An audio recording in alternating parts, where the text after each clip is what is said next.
Welcome back to the technical session 2 of the Criminal Justice Research Conference under the sub-theme of National Security and Sustainability through Research in Criminal Justice.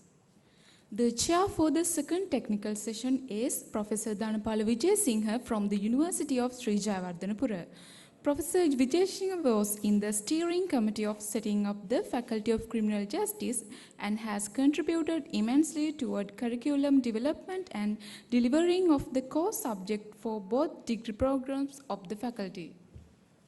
The judges of the sessions are Honorable High Court Judge Mr. Lakmal Wickramasurya, Deputy Director of Sri Lanka Judges Institute and retired High Court Judge Honorable SPK Ekaratna. I would like to invite Professor Dhanapala Wijewardhana to deliver the preliminary remarks. Over to you, sir. Okay, welcome to the international conference organized by the General Sir John Kotalawala Defence University. This is the 15th International Research Conference organized under the theme of Economic Revival, National Security and Sustainability through Advancement of Science, Technology and Innovation. The particular section under Criminal Justice, Faculty of Criminal Justice. So we are participating in the technical session number 2. So we have 4 presenters. Each is allocated 12 minutes for the presentation, and thereafter we will have a discussion. I would like to congratulate the conference and the participants. This is a very, very important conference organized by the Faculty of Criminal Justice. So I must especially mention our Dean of the Faculty, Professor Niriella, working hard for the organization of this faculty, at the same time organization of this particular international conference.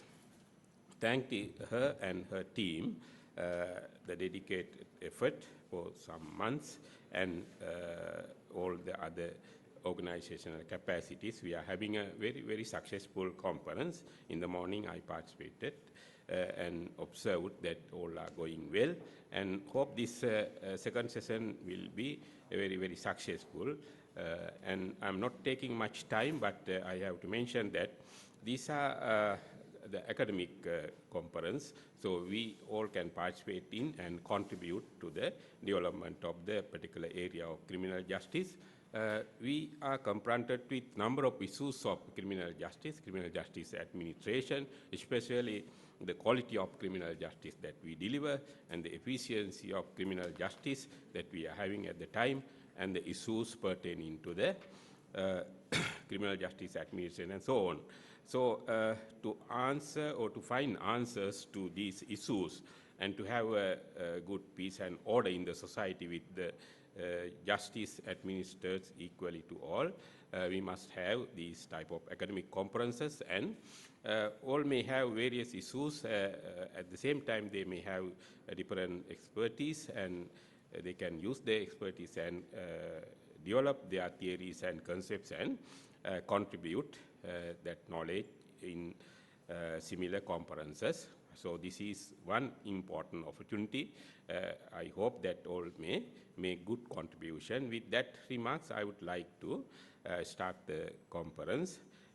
So we are having the 2 judges, Honorable Kumara Ekanayake, former judge of the appeal court, at the same time Honorable High Court Judge Mr. Lakmal Wickramasurya, the Deputy Director of the Judges Institute. Very happy to have judges as the judges of this particular conference. This is an extraordinary situation. So they will have a very, very important, at the same time, pair judgment on your performance. So opening the forum, first I would like to invite KGL Chamuddika to present her presentation on study on online privacy awareness among state university undergraduates in Sri Lanka. Chamuddika, it's open to you. Okay, very good morning to all of you. So I'm going to start my research with a famous quotation privacy is dead and social media holding the smoking gun. This was presented by Pete Cashmore, one of the famous CEOs in the world. He's the owner of Marshmallow. So with this quotation, it is extremely interesting that since it is focused on one of the atrocious aspects in digital age that we are living in. So that means anything that we are doing in the cyberspace is eternally recorded in the cyberspace. So with that, let me start my presentation, Online Privacy Awareness and Cyber Victimization Among State University Undergraduates in Sri Lanka. So my research contents is introduction, research question, objectives, methodology, results and discussion, conclusions, and recommendations. So as we all know that the internet has both positive and negative consequences for its users, especially nowadays the higher education and all the educational sector has combined with the technology and continue their educational purposes. So however, it appears that there are many reasons and causes have been affected to the vulnerability of the victimization. According to Thomas and Lauder, this transition has produced an unpredictable nature of internet system that could endanger the society. So we know that cyberspace is merely a place where that provide two or more persons to communicate or engage in transactions. However, that will provide an opportunity for the intruders to commit their or achieve their thoughts and their intentions to harm a third party. So again, in 1967, Alan Weinstein proposed that the people need privacy. Actually, this can be applied for both physical and cyberspace as well. According to his perspective, privacy is concerned with all other needs that help us to adjust emotionally to day-to-day activities with interpersonal interactions.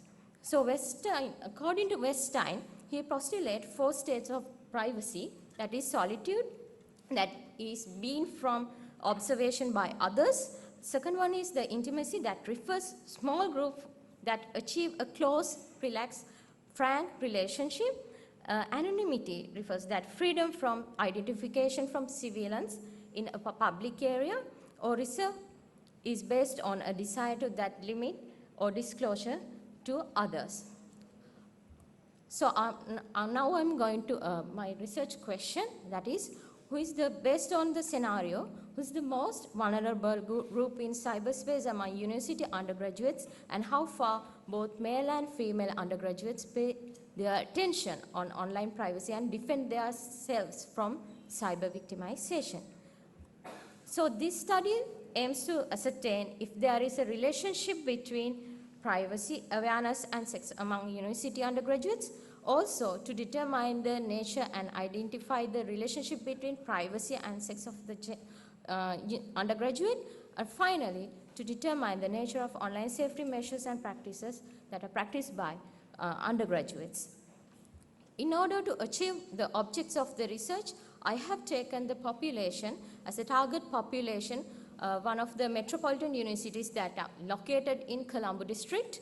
Out of that, the sample was 148 undergraduates, including distinct faculties, and sampling method was applied in order to choose. My sample was simple random probability sampling. So, according to a data collection method, I have utilized both the primary and secondary data. Under primary data, I have taken online questionnaire method, and secondary books, journals, and other research from internet. And under data analysis method, I have utilized quantitative methods which include descriptive analysis and inferential analysis to examine the relationship between privacy awareness and the sex of the undergraduate, and also the SPSS and the Excel utilized for data analysis. When it comes to the methodology, as this is a online survey, it provided me a less opportunity to test the accuracy of the sensitive questions as it was an online survey, and also with the research ethical issues, I won't be able to reveal the name of the university. So let's move into results and discussion part. According to that, the nature of response varies. There are 5 faculties which are represented, both male and females. From humanities and social sciences, there were, you can see, 24 males and 30 females, and applied science, management, technology, and where the humanities and social sciences represents highest number of the female and male undergraduates. So in order to achieve my first objective of the research, that is to see the identification of the relationship between privacy awareness and sex among university students, I have applied one-way ANOVA method. Under that, I came across 2 hypotheses, that is H0 called privacy awareness among female and male undergraduates are equal, and H0 is privacy awareness among female and male undergraduates are not equal. So with the analysis based on the results of ANOVA test, the alpha value was less than 0.05. The H0 hypothesis was rejected, and results was concluded with 95 confidence level, where that established that the privacy awareness among male and female were not equal. So the next one is the nature. In order to study the nature of identified relationship between privacy and sex among university, I have applied to study regression analysis. Especially, regression analysis is a reliable method of identifying which variables have impact on topic of interest. So based on that, I have established 2 hypotheses, that is H0, similar to previous one as well. There is a relationship between privacy awareness and the sex of the undergraduate, and the H0 is there is no relationship between the privacy awareness among sex of the undergraduate. So you can see here there is a curved red circle that pointed out minus 0.88, that established that a strong negative relationship between female and male, which established that female has higher tendency of become victims in the cyberspace. So according to the gathered data, most of the students with female and male, darker color indicates that they are using internet for entertainment, communication, education, and personal use. Furthermore, the findings established that the 31.5% female undergraduates were concerned about their privacy and security issues in the cyberspace and media and social email accounts, where 49.3 male undergraduates paid their attention on online security measures. Furthermore, though female undergraduates practice privacy and security measures, 16.4 female undergraduates have exposed to unusual activities as unauthorized access to their social media accounts, scamming, as well as online harassments. So again, in order to study the cyberspace awareness of undergraduates, I have taken data from the students under 2 questions, whether they are sending their sensitive information through internet using public Wi-Fi, and whether they are paying attention when they are downloading their applications and other apps, whether they are paying attention on privacy policies, terms and services, as well as web cookies when they are downloading applications. So according to the results, it shows that the 41.1% of female are showing that they are sending their sensitive information through unsecure Wi-Fi, and 24.7% shows that they pay less attention on web cookies and data use policies when they are using mobile applications. So, when moving into next slide, it shows that privacy awareness measures practiced by both females and male undergraduates of victimization. Before they are using privacy awareness measurements, so I have taken, you can see there are slides decrements and increments between male and female. However, the overall statistics part shows that the female has higher rate of being exposed into cyber victimization in the cyberspace. And also, after the victimization, they have been practicing several types of methods in order to get over the cyber victimization. Those are, they have been started to using hypertext transfer protocol with a green color padlock, and also not saving emails or other social media passwords on the devices. Use strong password as well as two-factor authentication, changing the social media and email passwords regularly, and keep laptops and mobile phones with latest and updated versions of firewalls. So in conclusion, in sum, it should be noted that the internet has become a daily routine activity in everyone's lifestyle. So both male and female have practiced security measures. The strong negative relationship established that the female undergraduates have the highest tendency to become victims in the cyberspace, and also utilizing unprotected public Wi-Fi network has mainly influenced for that victimization, and also due to their negligence and inadequate knowledge in cyberspace, practices such as concentration on passwords and malicious links have caused for susceptible of female undergraduates. So I have made some few recommendations.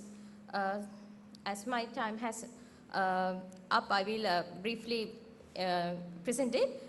We should, as they are out of inadequate knowledge, so we should encourage them to strong backup systems about virus guards, and also the incognition mode, how they can protect in web browsing, as well as when they are using internet, other apps in the cyberspace, and also continuing awareness program related to IT faculty-wise is another suggestion.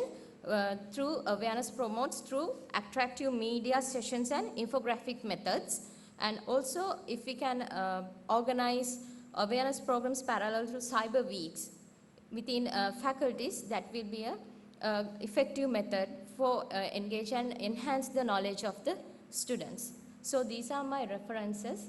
Thank you for listening. Your research finding, very important findings when we consider the issues of the modern society with reference to the intellectual property rights, and the privacy of individual information. It's a very important theme. So again, thank you very much. Moving on to the next one. Now we invite another presenter, DMPV Dissanayake and BVN Wijewardhana. I think that Dissanayake is going to present the paper. The theme is Applicability of Surveillance in Crime Prevention through Environmental Design. Good morning, everyone. My research topic is Applicability of Surveillance in Crime Prevention through Environmental Design. This is the outline of the presentation. First of all, let me give you a brief introduction. The phenomenon of crime is a deeply rooted concept in contemporary society. The law enforcement agencies are struggling with controlling and preventing the challenges of crime. The crime prevention involves any activity by an individual or a group or public or private which attempts to eliminate crime prior to it occurring or before any additional activity results. In other words, crime prevention is the attempt to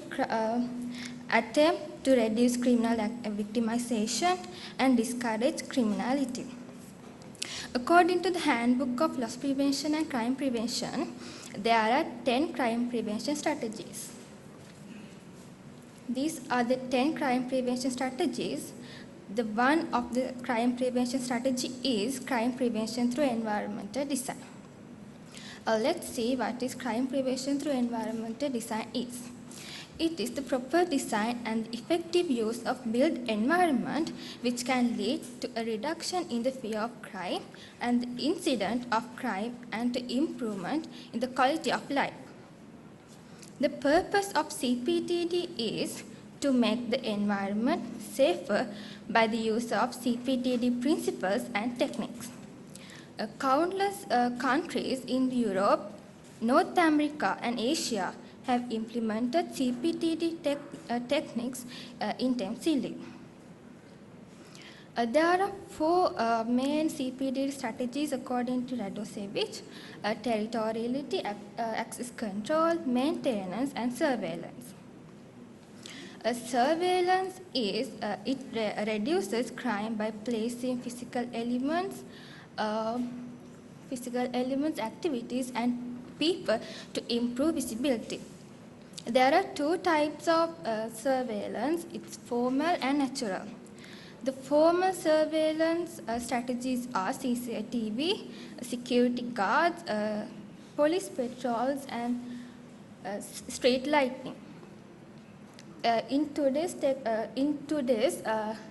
In the contemporary society, police patrols and CCTV are the most used technology for the formal surveillance. In natural surveillance, it's a gain from the natural surveillance offered by the people heading about their daily lives.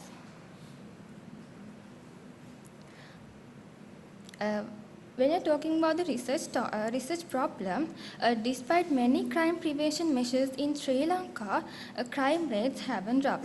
Multiple nations have successfully implemented CPTED to prevent crimes in various locations with positive results. If CPTED methods are applied in Sri Lanka, so the crime prevention should be reduced.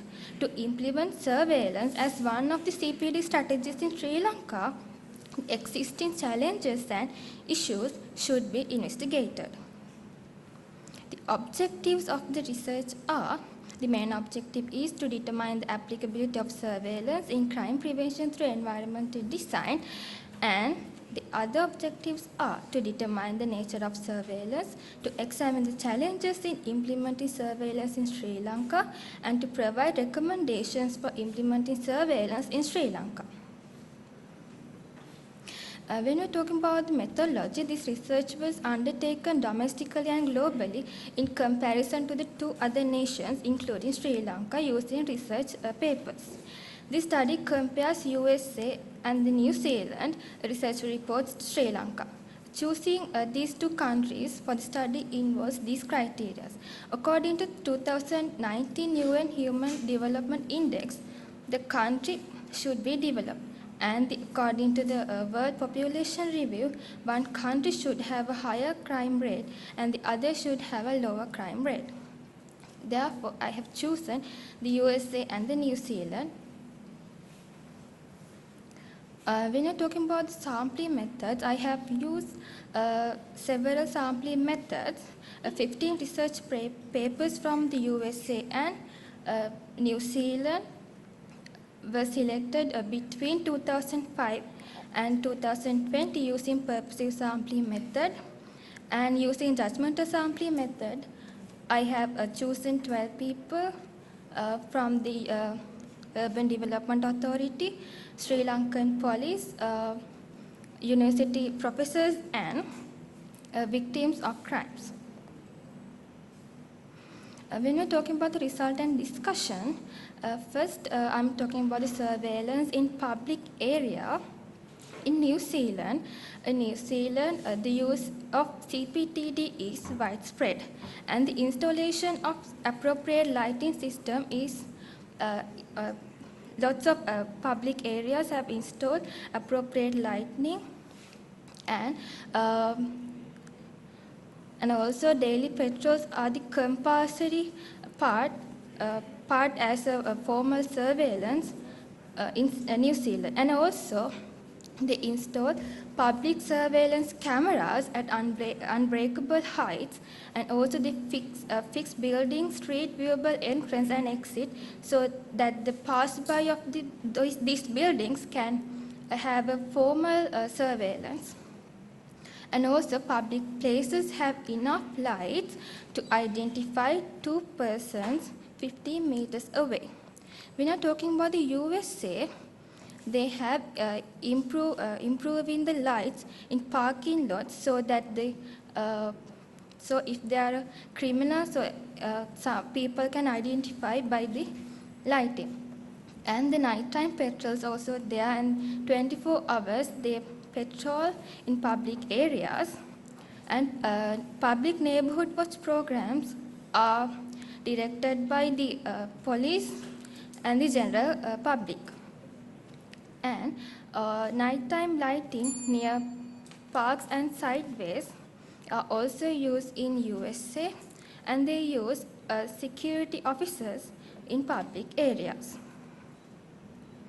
When we're talking about Sri Lanka, the nighttime patrols is the main formal surveillance in Sri Lanka, and they establish checkpoints in high crime rate areas, and in nighttime patrols, 2 or 3 police officers patrol in the nighttime in 2-hour interval, and they install CCTV cameras in public areas other than parks. They do not install CCTV cameras in parks because the Urban Development Authority officers said that it is illegal to install CCTV cameras in parks.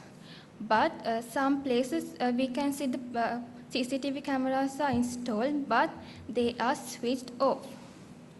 And the other one is installation of formal lighting system, and they appoint security officers for public areas. The next is surveillance in private space. In New Zealand, formal street monitoring by leaving the kitchen and living room windows open. So in that point, they want to give informal surveillance to the street and also from the street pass by. And they use transparent fencing, and the front fence is 2 meters low because of the surveillance. And front yard landscaping should preserve a visible connection to the street. When talking about the USA, in public areas, the fences around houses are cut, and the installation of electricity pole in the public lot. And also they implement neighborhood watch programs, and also lighting in such a way that the surrounding of the house are visible, and also fully lighting all exterior doors visible to the street to improve the appeal of homes.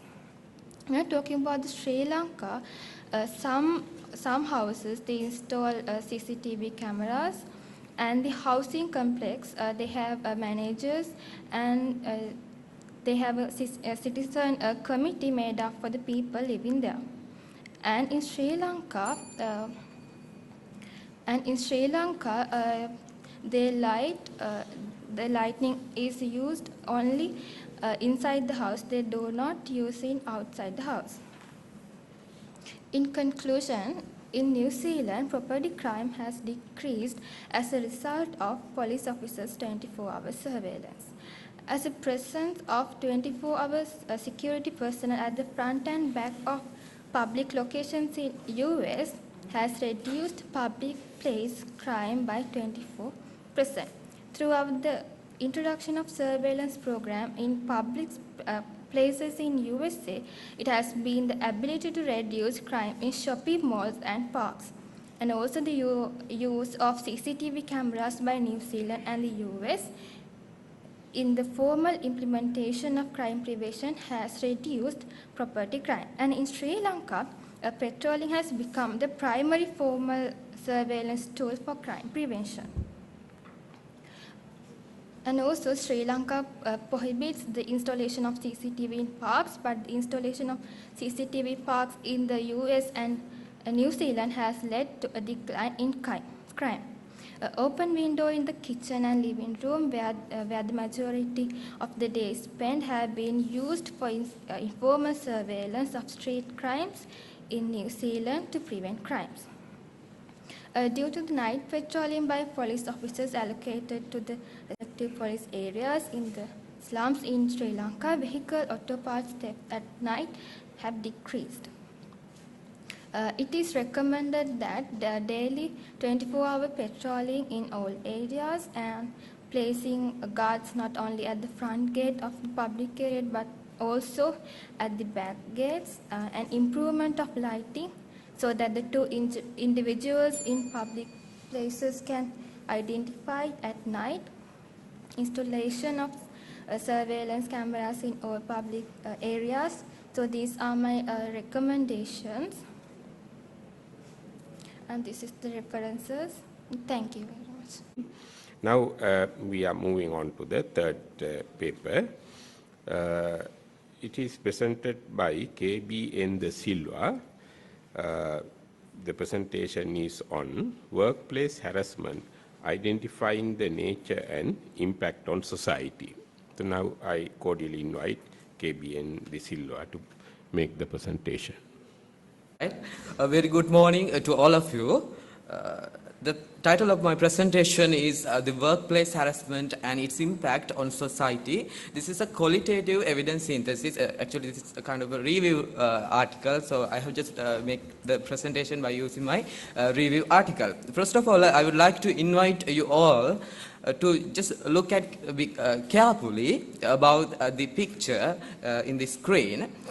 In an office, we are just stating by ourselves that we are helpful, we achieve goals, we are friends, we are successful, we work together, we are a team. In that way, we are just emphasizing by ourselves that we are just working as a team and we can achieve the goals. So, for the suggestion of my research, I would like to give you the statement that we are not a team just because we share a common goal. We are a team because we value and support one another. Keep in mind that statement in your head, because I will come to that statement after my presentation.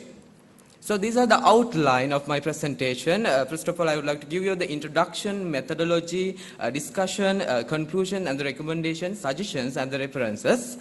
All right.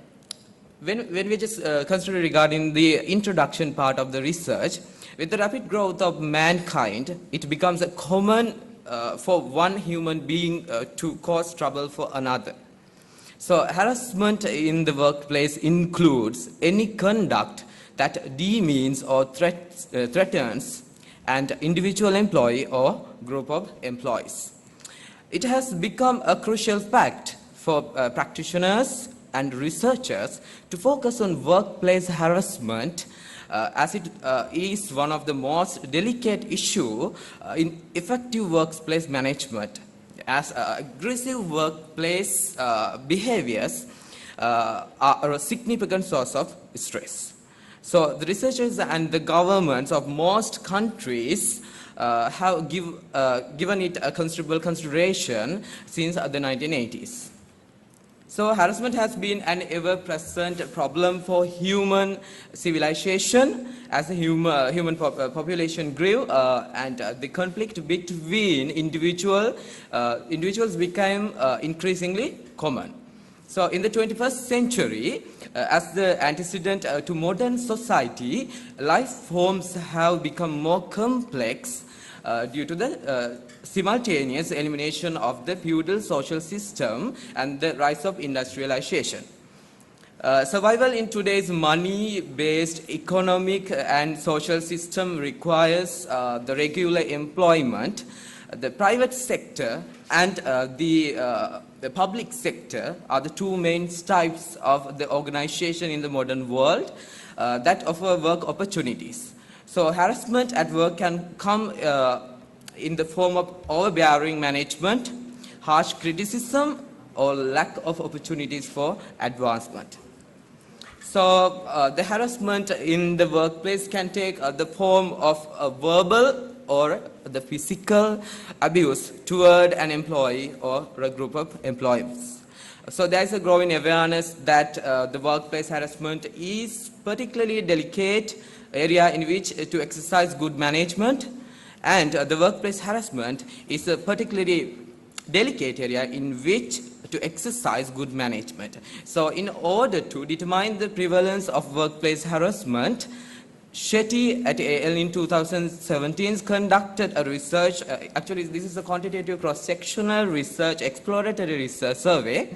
According to the survey, the results which showed that this issue must be addressed immediately, because most have experienced harassment. I hope that you all guys have the experience of the harassments, but they are afraid to speak out for fear of retaliation if they reveal the truth.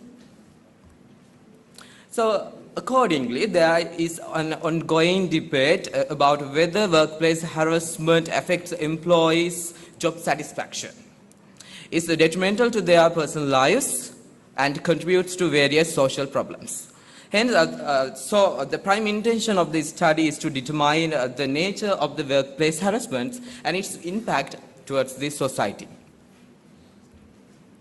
So when we are just describing about the methodology part, actually to identify the nature of workplace harassments and its impact towards the society has been done a systematic qualitative review by using previous empirical research studies, and the articles were selected by using the purposive sampling method.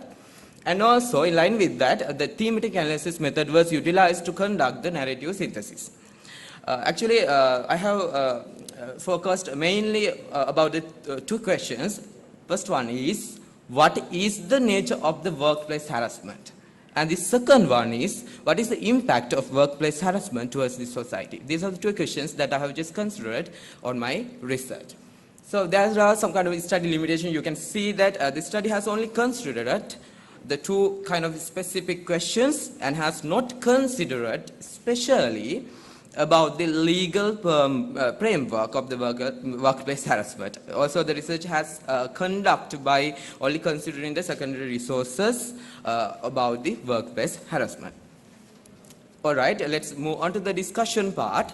When we are just talking about, I just mentioned that I have only considered regarding the two kind of questions. When we are just gathering the information regarding the first question, what is the nature of the workplace harassment, I considered regarding three segments. I just simply divide my question into three groups of categories as the synonyms to the workplace harassment. So when we're just looking at the synonyms, we can simply say that synonyms is just a normal thing. But in the academic arena, when we are just focusing about one specific topic, synonyms are so important because most of the academic people are doing kind of researches by using a kind of different type of synonyms. So the synonyms of the workplace harassment drawn to the attention of mine, and also the definition of the workplace harassment. And the types of workplace harassments are the divided parts.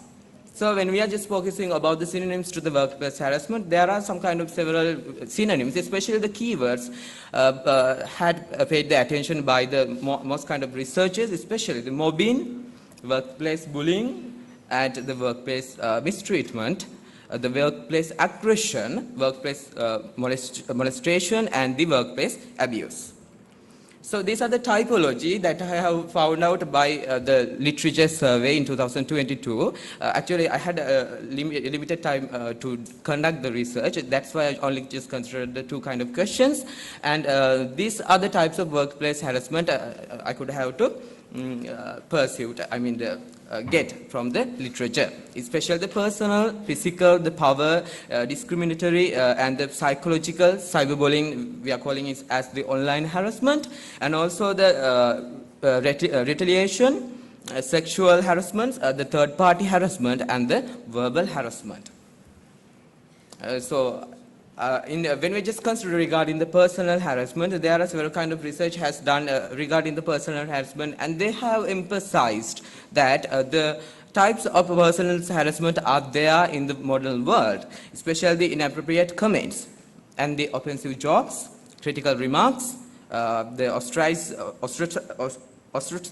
ostracizing behaviors, and the intimidation tactics, and the personal humiliation.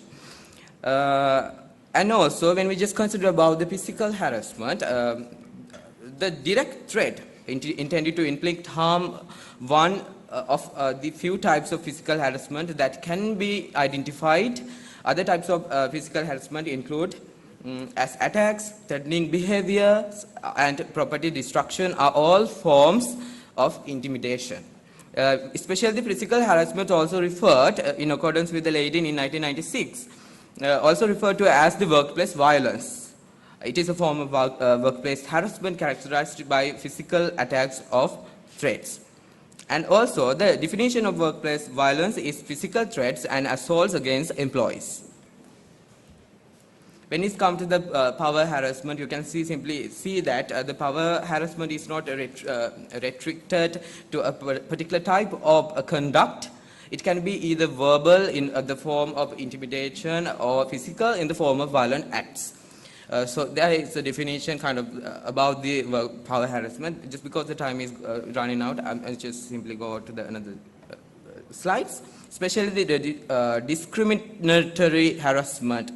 We can simply see the all unlawful workplace harassment is discriminatory. However, unlike verbal and the physical harassment, discriminatory harassment is defined by its intent rather than its execution. In this instance, the bully is harassing the victim in part due to the victim's membership. You can see in a protected class. You can simply see that the most prevalent and easily identifiable forms of discriminatory harassments are divided in that way, especially the racial harassment, the gender harassment, religious harassments, and the disability-based harassment are there.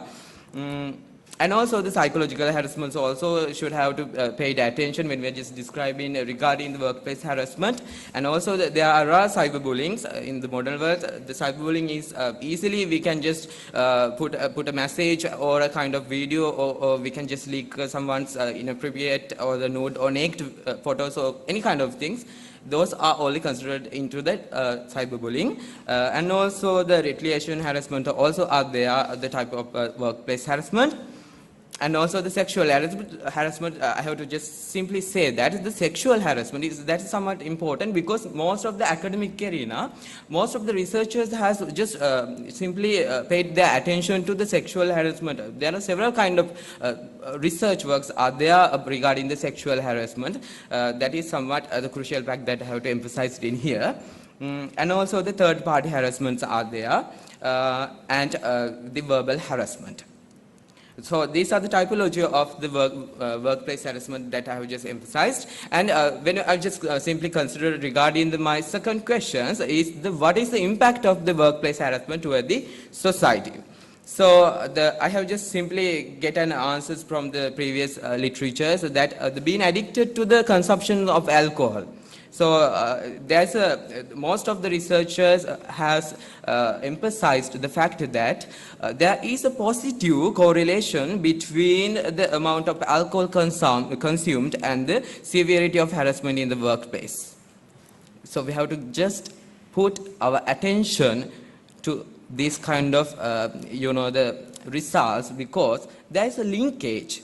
We have to pay attention, because workplace is the place where we are just focusing on to achieve a goal, work as a team, do some kind of works in a together way.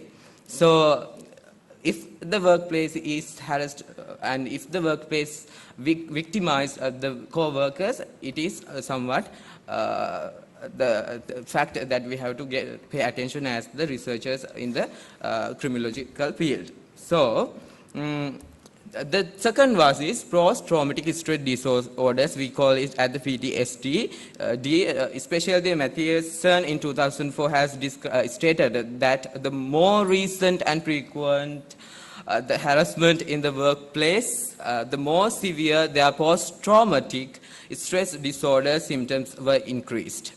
And the Mikkelsen et al. In 2002 has stated in their research that, according to a study by Mikkelsen in 2002, 76% of respondents experienced PTSD. However, Mikkelsen and Einarson qualified the notion that workplace harassment directly caused PTSD. And the second impact that I just got from the literature, especially the various detrimental psychological effects. You can see simply there are two kinds of research that they have done, the research regarding the psychological effects and the linkage between the workplace harassment and the psychological effects. So they have just focused and found out some kind of, the information regarding this aspect. Also, when it's come to the conclusion part, according to this study, harassment can occur in any kind of workplace and affect for any kind of employee. Toxic behavior and harassment are not mutually exclusive, even though generalization about harasser and organizational risk factors can contribute to the development of a harassment culture. There's a harassment culture in the modern world. We also have to focus on that thing. There's a specific thing, harassment culture within an organization. It is also possible to conclude that because of the numerous forms of workplace harassment, many individuals have endured suffering, which may affect their mental and social health and may also lead them to become dependent on inappropriate behaviors. When it's come to the recommendation part, it is recommended for the further research. If you are just keen to do the research kind of regarding the workplace harassment, you can just simply look at the recommendation part. It is recommended for the further research to focus on the legal framework, especially it is relevant to you, the students, and also by doing some research based on the cross-sectional research data on the cases of the workplace harassment would assist to get a better understanding of the reality of the workplace harassment of the world. So finally, I would like to give you some kind of suggestions. You can see that workplace harassment, we all are working in any kind of organization or any kind of institutes. So it is a responsibility and it is some kind of a thing that we should have to be aware of the workplace harassment. It could be happen in any kind of any place.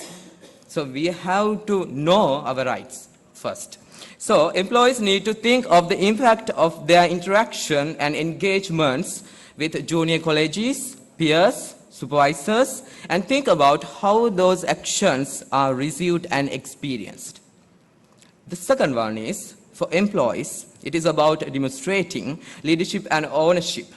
From the top, seen leaders walk the walk, practice positive workplace behaviors, and send signals on what they want to see in their business. And every employee, the first slide, if you just remember that I have just showed you, I have indicated in the screen, if you just remember, I have said that every employer and the employee of the workplace need to adopt the mentality that, this is somewhat crucial, we are not a team because we work together. We are a team because we treat each other with respect and we care for each other. And this is a statement that I'm giving to the criminology students, especially when I'm just going to their classes. If you really need the respect, then first you have to give the respect. Thank you very much. And these are the references I have just used to to conduct my research. Thank you very much. Thank you, Mr. KBN De Silva, for the presentation on workplace harassment, very important theme that we have to address in this modern society, even in the police and even in similar agencies, there would be workplace harassment. So we can focus more on that and find more themes referring to that. It's a great contribution to this seminar. While thanking, I would like to invite very important presenter. The theme is probation as a sentencing method in criminal justice administration in Sri Lanka, a critic. Presenter is Professor Niriella. So we have to thank her for all these organizational and other development. So this faculty was introduced, established, and the staff development, almost all the developments are the brainchilds of Professor Niriella. So while appreciating her contribution to all these developments, now we open the forum for her presentation. So I would like to cordially invite Professor Niriella. Thank you very much for that general introduction, but without even that introduction, this is my pet area, the criminal justice. The day that I enter into the university system, I thought that after listening to many the lectures to Honorable GL Piris, that when he was talking to us, I saw that, there is a gray area in the criminal justice administration where that most of the time that the law, we focus only on the legal framework, where that the lacking part is the criminological aspect. So I was at just a student. I started with the thinking about the how to treat and how to respond to the person who has committed an offense. Slightly, whatever that, the differences between my focus and the others have, differently focused on. Yesterday at the preliminary discussion, many of us, we focused on the segments of the criminal justice administration, how to consider that the robust criminal justice system for Sri Lanka. So, as you all are aware, we know that the low conviction rate and overcrowding of the prisons, since the judges have the wealth of experience, and with the very senior professor in criminology, you know that these are two crucial issues in Sri Lankan system, the criminal justice system. Sometimes we find it out, it is because of the traditional way of that we are interpreting the concept of crime. On the other hand, the method that we are using, that is we call the adversarial system. And next, when we come to the last point, that is in the absence of the sentencing policy and the guidelines, how to consider each and every offender differently, but while adhering to the uniformity of the sentencing system. So having said that, I thought of to give a kind of an answer by doing a research on probation as a sentencing method in criminal justice administration in Sri Lanka. I'm a lawyer, therefore I took that more the law aspect to criticize whether the system is really sufficient to reach the goals which have been accepted, to achieve by the legislature rather the policy makers. Therefore, ladies and gentlemen, I guess as all the other presenters, I also had the same line, that is the background, basically the introduction, then the objectives and the research questions, the literature review, the method. Then I have the three discussion points, considering that the objective and the other side of the coin, that is the question. And there I had 3 questions with the 3 objectives. But unfortunately, I was unable to conclude all these things because it is still ongoing because of the very reluctant, lethargic type response from the probation officers that I got, during the last 6 to 7 months. It was so difficult me to reach with my research assistants to them and get their views in order to, actually my final idea is to come with a new act for the probation ordinance. That is the final target. And the conclusion and the suggestions, then according to the requirements, I finally made the references with the acknowledgement. So let me to take you through point by point the background rather the introduction. The first point is the social and legal punishment to prevent criminal or antisocial behavior. It's purely based on the criminological part. So when it is considering the punishment, whether we like it or not, so it's there. It's a part of our life. It's a part of our system. Sometimes we don't like it, but can't help, it is a part of our life. When considering punishment, there are two options that have not come to find a conclusion. Number one, punishment for crimes is not appropriate. That means for each and every person. Sometimes it is not appropriate. Why? The reason we don't have a policy. It is not human, and crimes cannot be corrected through punishment. That is a combination of law and criminology. The second one is the punishment is that main means of crime prevention, and therefore punishment should not be maintained. Therefore, the development of the community sentences, my dear friends, in the field of criminal justice reflects the search for non-prison punishment. So that is why there are a bit of the debate is going on, whether this is an alternative sentencing or the kind of a sometimes different thing, or that we have to consider as an extension to the general sentencing.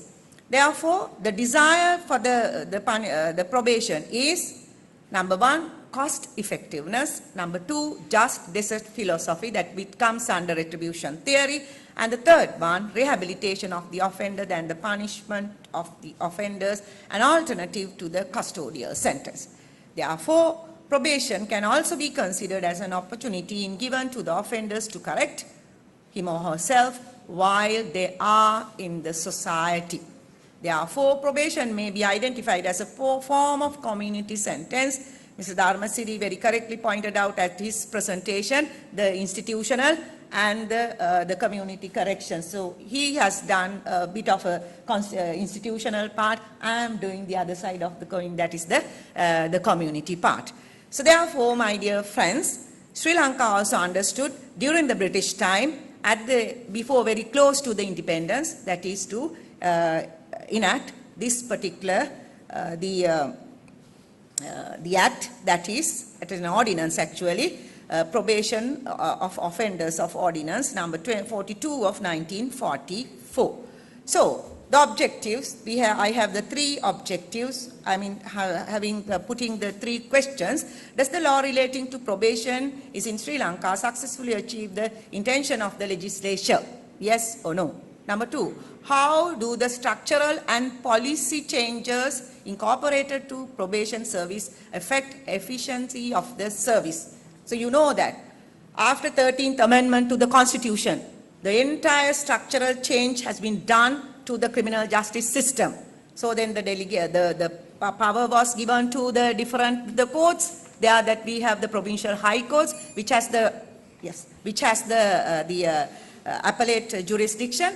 So however, the third one is whether investigate the effectiveness of the probation service subsequent to the incorporation of the structural and policy changes. Actually, I was unable to touch this part because still it is pending due thanks to the probation officers. So the literature review, I went through that through the definition, historical background, place in the penal policy, application of the different jurisdictions, USA, UK, India, and with the international standards. So then the method, qualitative and quantitative, but unfortunately I was unable to engage in the quantitative method. So far I gained little bit the information. So based on that, I would like to take you through the question number one. Question number one is whether the law is sufficient to come to reach the goals of the legislation. What's the goals of the legislation? The cost reduction, the effectiveness, right, and to consider this as an alternative to the custodial punishment. So, if you go through the sections that the probation ordinance, we have 22 sections. But however, we can see that the section 2 and 3, which focus on the definition relating to the probation, it says that, against whom the probation can be implemented and how that can be implemented. That is the power of the probation. But it is unfortunately, you can see that when we compare that with the other jurisdictions, especially the USA, we can see that probation is implemented, my dear judges, it is only against the children. It is not against other jurisdictions, the adult offenders. That is merely because of the way that I was conducting my research. I found that when I had 15 odd the probation officers, this is because of that, they are little bit, they don't want to engage in the society, right, to do the better job. So then, therefore, I will, because of the, the time is running, it's 9, the minutes. So then I want to let you know that if you take that section, especially the section 3, right, what we can do is we can have kind of a different the programs where that the probation officers may enlighten, right, to how to implement this particular act. That is number 1. So I took the objective, the question, and the answer also given because of the time constraint. So when it comes to the time period and the implementation, and you can see that the implementation of also 1 to 3 years. Now what would happen? All the judges and even the professor knows that what would happen is it actually exceeded the given time. Therefore, what would happen, rather than the rehabilitation of the offenders, so they are trying to once again engage in the criminal, the activities and the criminal culture. So therefore, we want to consider that how you have to do that. So as far as the conditions are concerned, I would like to give 1 minute to explain that. Unlike Sri Lanka, the other the jurisdictions, especially that in the USA, we can see that home arrest is considered, right, for the, as a method of probation, where the offenders are kept, even, doesn't matter, they are the hardcore criminals, they are kept in house custody, the house arrest, and the special, the program is conducted, that program is actually intensive supervised probation. That is where one particular, the system is taking place, that is we call electronic monitoring system, where it is considered that keeping the person in house and without permitting the person to go out. So if he goes that there is a place, so then it indicates that where the person is. It is, to my understanding, it is one of the good suggestions to Sri Lanka, combining the modern technology and the rehabilitation, the community-based rehabilitation, and finally it is relating to the targeting the reconviction, the rate and the recidivism rate that we are having as a problem. So it is a good answer for the overcrowding of prisoners as well. Therefore, it is not confined only to the small children. We can utilize that against the adult offenders as well. So then I covered the duration part as well. Here I mentioned that, some of the homes that we use, that is all the children's homes, 1 minute, remand homes, certified schools, so on and so forth. However, these all are used only against the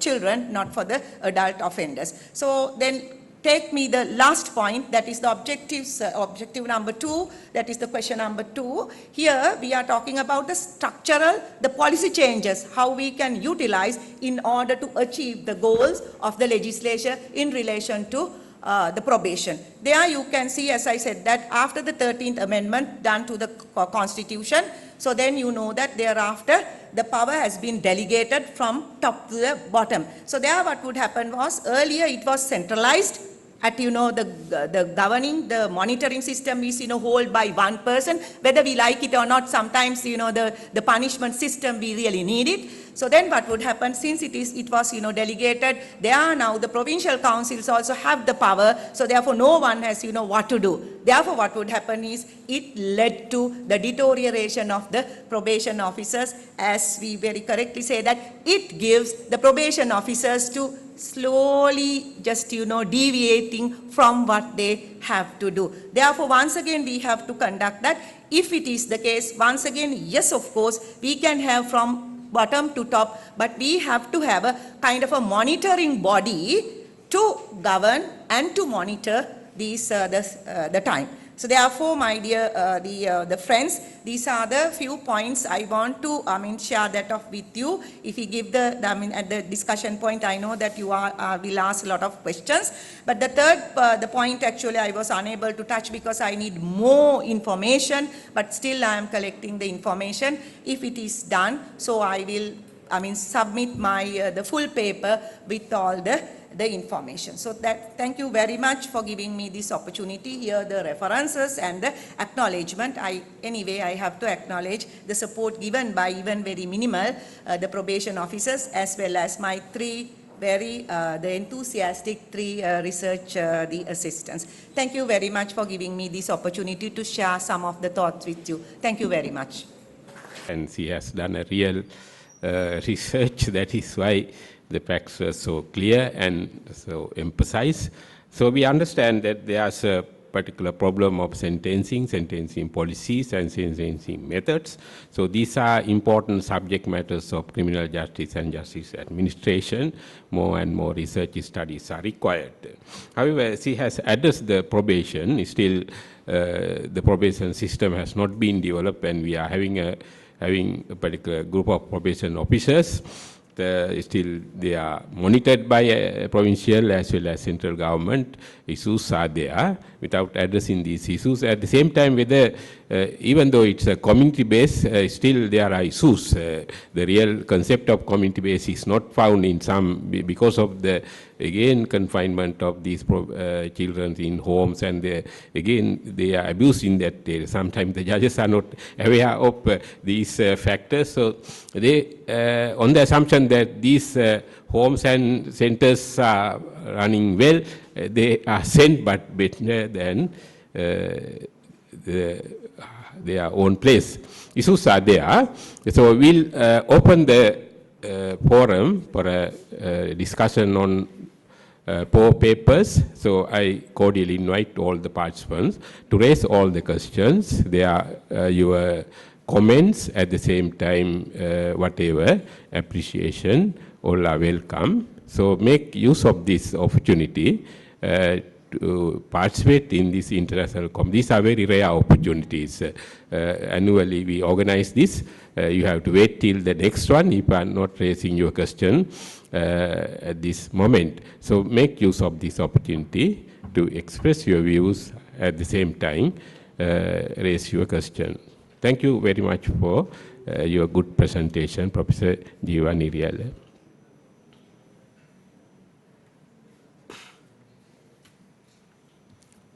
There are 4 presenters. You can raise questions referring to 4. Okay. Parliament. Actually, I'm not raising a question, but I want to add a comment and a suggestion with regard to the session which was conducted by Mrs. Dissanayake ma'am with regard to the surveillance. Ladies and gentlemen, as we informed yesterday by Dr. Jayewardenepura sir, we know that the most valuable thing is the world is that now the intelligence. So why we are saying like that? Because when we consider about the crimes which are happening, such as murder, terrorism, extremism, human trafficking and drug trafficking, we are not capable of eradicating them with using only the weapons. So we have to, at that time, we have to use intelligence. So in order to get such outcomes as we need, so we have to use intelligence. As police officers, we know that. Actually, I was also an investigative officer who was performing duties at the intelligence service with regard to the surveillance. So I know that. Before coming to my suggestion, I want to brief what is surveillance. Surveillance means a secret observation with regard to a place, human or an objective. So we know that when we are performing our duties as police officers, as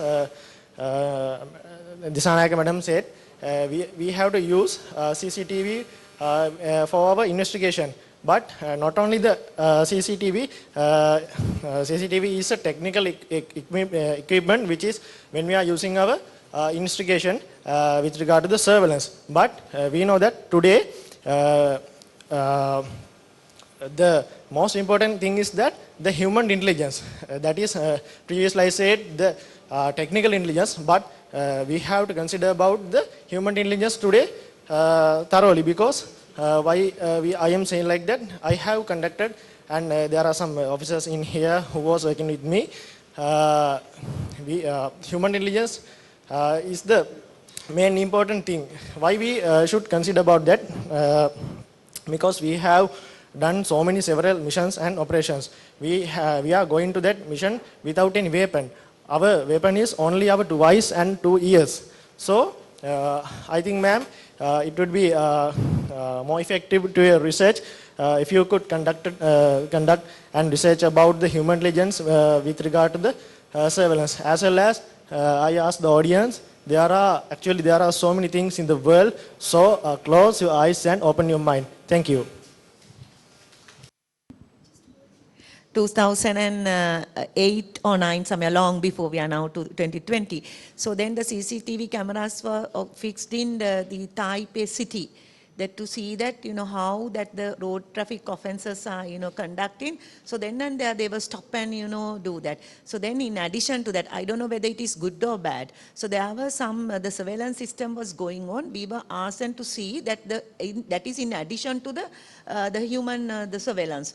That if something happened in the different places where they have identified that the crime rate is, really high. So then there are some system is going on. At that time, I was unable to understand what it was. So then you can see that the pictures, what is happening there. So then when we were there, one person was, taken into custody through that surveillance. Therefore, I just, just a suggestion, because I'm a little bit of a person who is, I don't know, neither this side or the other side. The combination of human surveillance and online surveillance, it would be, given a more opportunity to, yes, that leads to fix the so-called suspects who are committing crime. අවසාන session එක නිසා සිංහලෙනුත් ප්‍රශ්නයක් දෙයක් අහන්න අපි අවස්ථාව ලබා දෙනවා. කැමති කෙනෙකුට අහන්න පුළුවන්.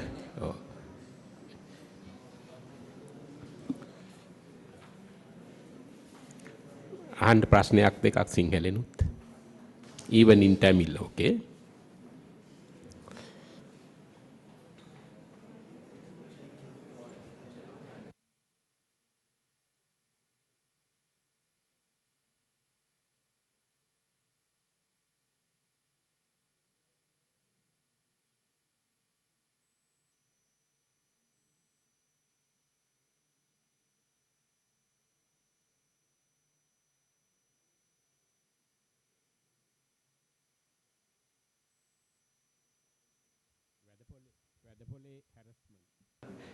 වැඩපොලේ හැරස්මන්ට් ගැනවත් අහන්නකෝ.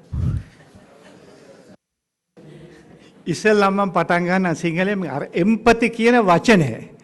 මේ අපේ ડોක්ටර් කිව්වා ඒක හරි අමාරු නිර්වචනයක් සිංහලෙන්. මොකද්ද කිව්වේ? සහ කම්පනය. ඕක හරි අමාරුයි අපිට මේ උකහා ගන්න. ඒ වගේමයි එක්ස්පීරියන්ස් කරන්න හරි අමාරුයි, විශේෂයෙන් පොලිසියේ අයට උඩිනුත් තර්ජන යටිනුත් තර්ජන.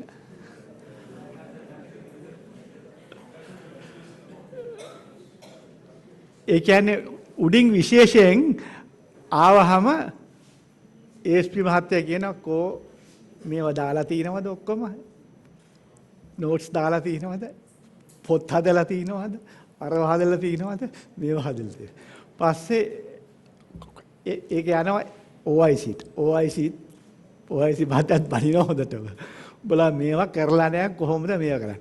ඒ වගේම අපි බලන්න ඕනේ පැය 12ක් අවුවේ වේලිලා වැස්සේ තෙමිලා එන්නේ. ඒ වගේ අවස්ථාවක කොහොමද පොලිසියේ රාජකාරී කරන්නේ? පැමිණිල්ලක් ලියන්නේ. ටිකක් හිතන්න බලන්න. ඉතින් ඕවා තරුණ අයට හොඳ පාඩම්. ඒවා ඔක්කොම අමතක කරලා තමයි යන්න ඕනේ. දැන් සමහර අය විවාහ වෙලා ඇති. සමහර අය විවාහ වෙලා නැතුව ඇති. ගෙදරින් අම්මලාගෙන් ප්‍රශ්න, තාත්තලාගෙන් ප්‍රශ්න, දරුවන්ගෙන් ප්‍රශ්න. තාත්තේ පිටි නැහැ කියාවි, කිරි නැහැ කියාවි. එක ප්‍රශ්න තියෙනවා. අම්මලාටත් එහෙමයි. ඉතින් ඊට පස්සේ ඉස්කෝලේ දාගන්න හරි ප්‍රශ්නයක්. ඒවා ඔක්කොමත් එක්ක අපි අර ඉංග්‍රීසියෙන් කියනවා සහකම්පනය කියන එක you can't you can't achieve it. You have to somehow or other get it from your mind and from your head. ඒක උකහාගෙන තමයි ඔයගොල්ලෝ වැඩ කරන්න වෙන්නේ. මොකද අපි අපේ කාලේ දැන් ඉවරයි. ඔයගොල්ලෝ හරි විදියට ඕක කරගන්න ඕනේ. නැත්තම් හරි අමාරු වෙනවා රාජකාරී කරන්න ඕගලන්ට.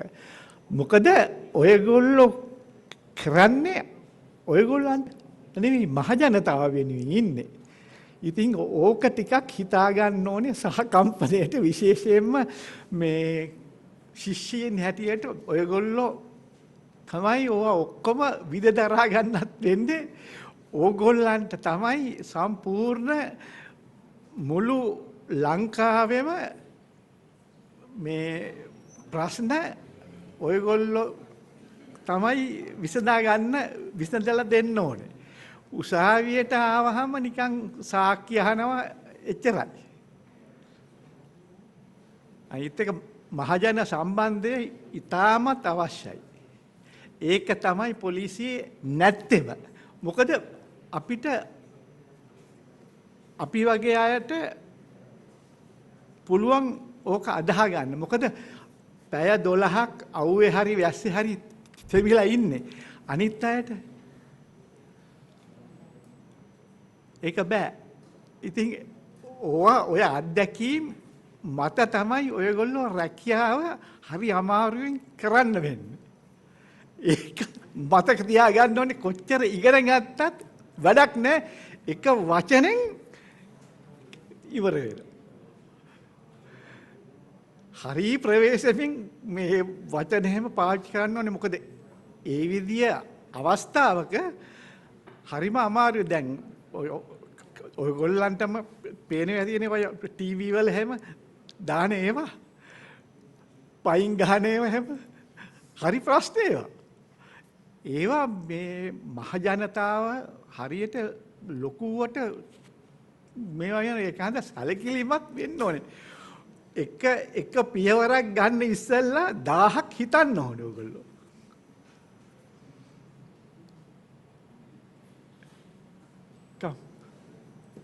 සිංහලෙන් එතකොට ඇහිද කියන්නේ? ඔව් නෑ හොඳයි අපේ මේ ගරු විනිශ්චයකාරතුමාගේ එතුමා වැඩිපුරම නිහඬව ඉන්න කෙනානේ නේද කෝට් එකේ. ඒ ශික්ෂණය හා සංයමය කියන එකේ වටිනාකම එතුමාගෙන්ම පැහැදිලිච්ච එක ලොකු දෙයක් නේද? අපි මේ වචන තිබ්බට කතා කරලත් බෑනේ නේද?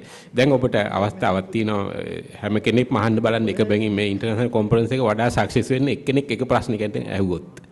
තමන් එකක් අහන්න මේ 3ට 4ට අදාළව. You must have a question at least one. Well, this question for you, Professor Dhanapala sir, as well as Ma'am Jiva. This is regarding application of probation for serious offences. So, where are we going to draw the line, sir, ma'am?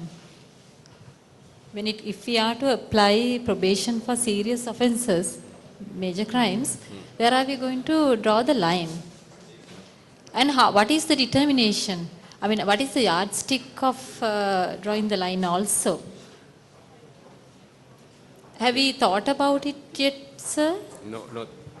Actually, from the theoretical point of view, what is important is now the custodial punishment and the issues of institutional confinement.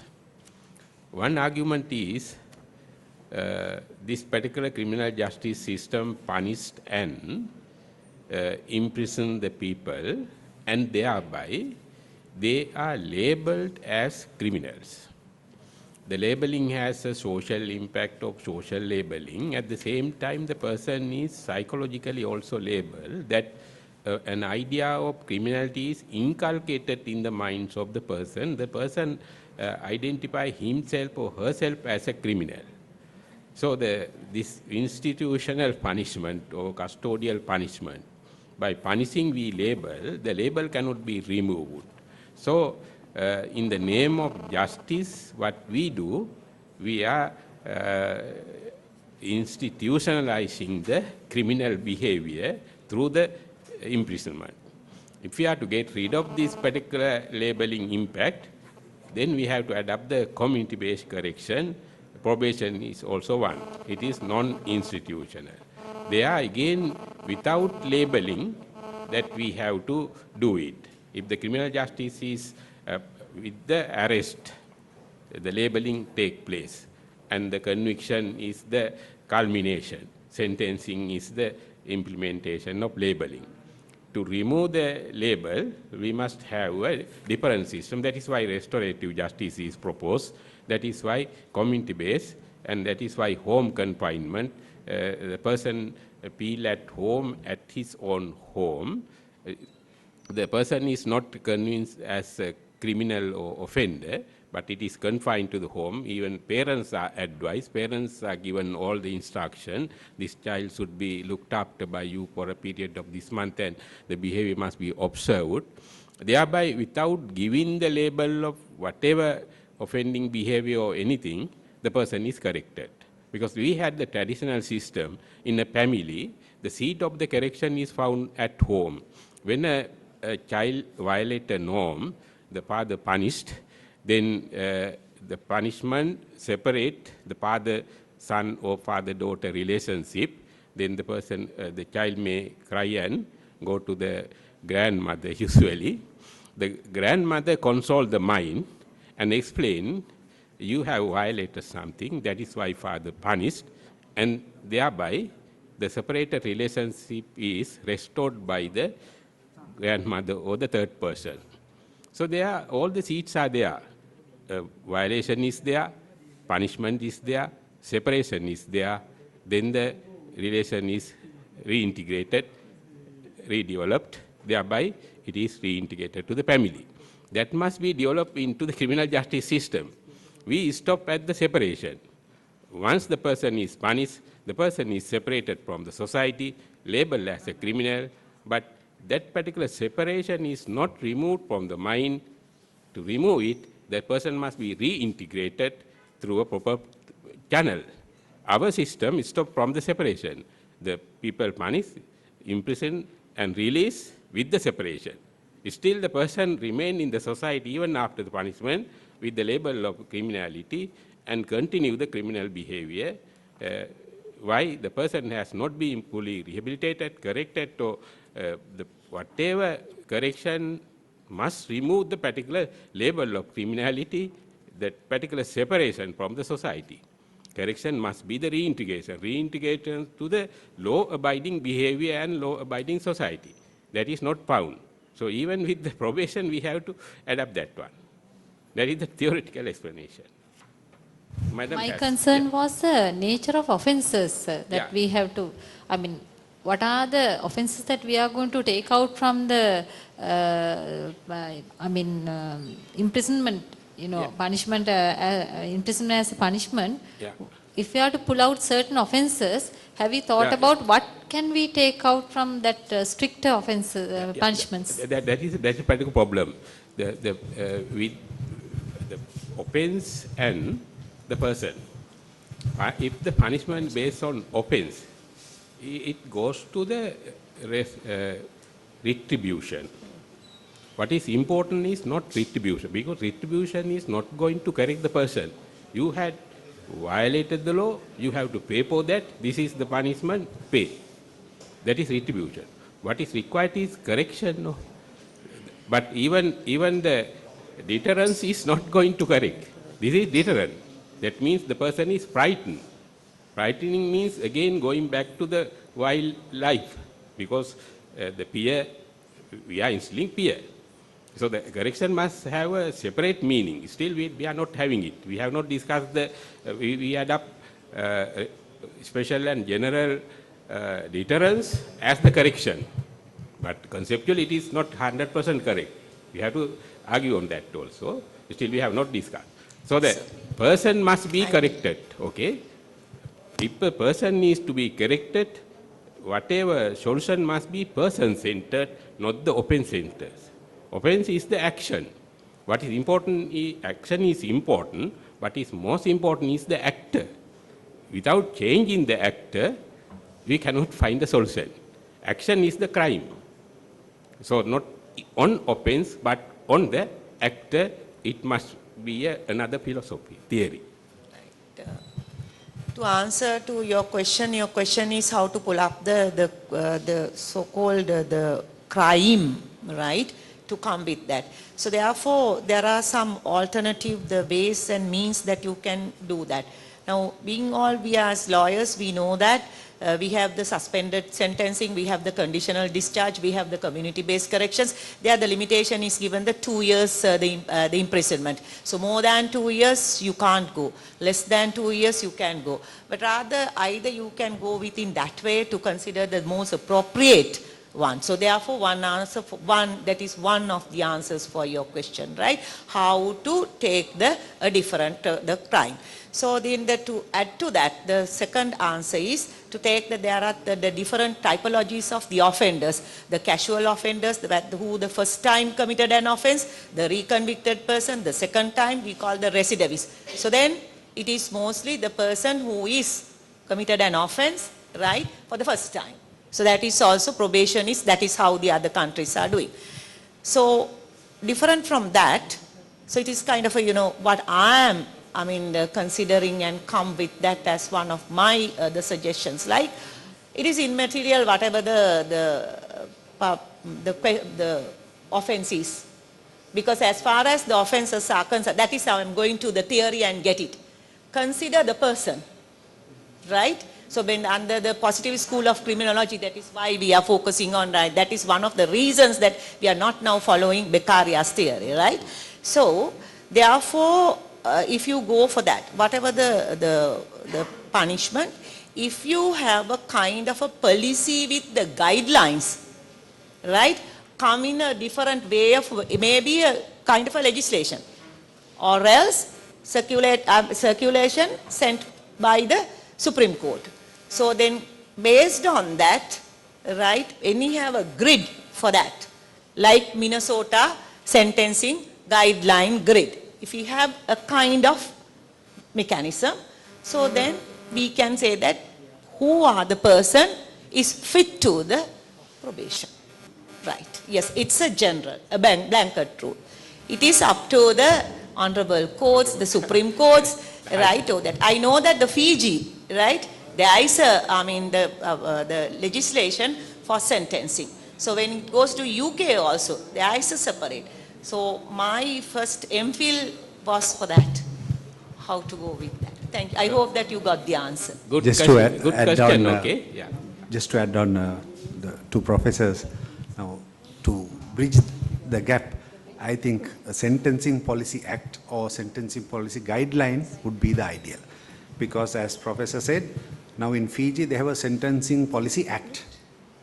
It gives the policy as well as the sentencing options. They can impose a fine with a conviction, without a conviction. They can issue a probation order with a conviction or without a conviction. So there are a lot of options for the judiciary to give, that is, as Professor said, to assess the offender. So maybe in a rape case, offender A may be given a different sentence, offender B may be given a different sentence. So it all depends on the circumstances what is before courts. For that, there should be a sentencing policy or some guideline for the judiciary. Yes.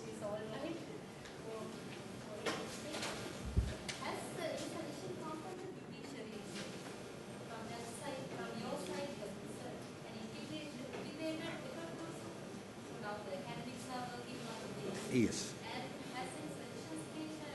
Yes, I think even now there is a committee being set up to implement yes, a sentencing policy.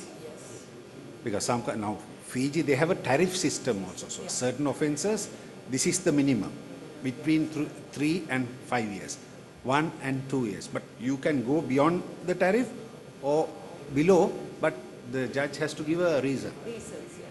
Exactly, that is what the sentencing guideline, Yes. the Minnesota grid also say that. Even UK is And same. Sri Lanka also became that minimum sentencing so then this only for few offences. But we can use as a blanket rule if you go like, with the act. Policy, yes. Policy. Sentencing policy act actually. Yes. We have to develop it. I have already done in 2002, but still in the library. No one is looking at that.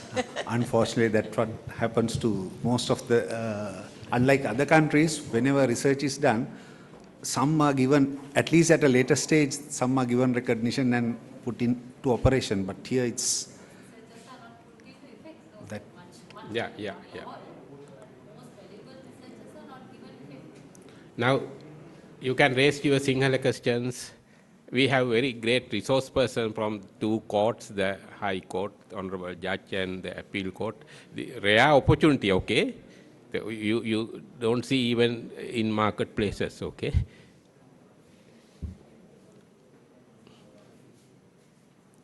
මේ අවස්ථාවෙන් ප්‍රයෝජනයක් ගන්න ඉතා වැදගත් ප්‍රශ්නයක් අහන්න විසඳ ගන්න පුළුවන් අවස්ථාවක් නේද? With reality a meeting no? Sinhala ප්‍රශ්න අහන්න නැද්ද?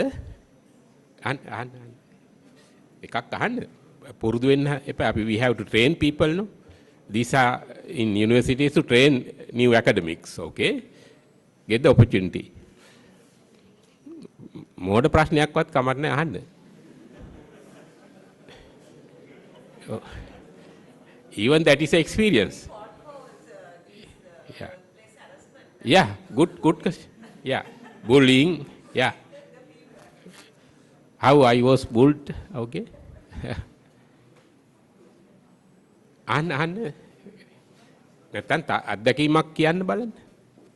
probation අත්දැකීමක් ඕගොල්ලෝ උසාවි එහෙම ගිය වෙලාවක දැකපු කියන්න බලන්න. Good students, okay.